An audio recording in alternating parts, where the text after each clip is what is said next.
Kasabay ng pagsisimula ng planting season, nagpahayag ang PNP Dinapigen ng paalala sa mga magsasaka, mangingisda at mamimili ukol sa Republic Act 12022 o Anti-Agricultural Economic Sabotage Act. Itinakdaan ng nasabing batas na ang smuggling, hoarding, profiteering at cartel operations sa agrikultura at pangisdaan ay tinuturing na economic sabotage na isa sa mga pinakamabigat na krimen sa bansa. Ayon sa otoridad, layunin ng batas na protektahan ang mga magsasaka at mangingisda mula sa hindi patas at illegal na kalakalan ng produkto, gayon din ang mamimiling Pilipino.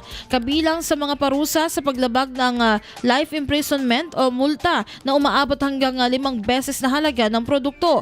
Bukod dito, ang mga kaso ay non-bailable na nagpapakita ng tindi ng nasabing krimen. Binigyang diin ng PNP Dinapigen na ang mahigpit na pagpapatupad ng batas ay mahalaga sa pagpapatatag ng ekonomiya at pagsigurong ligtas at maayos ang kalakalan ng pagkain sa rehiyon. IFM News.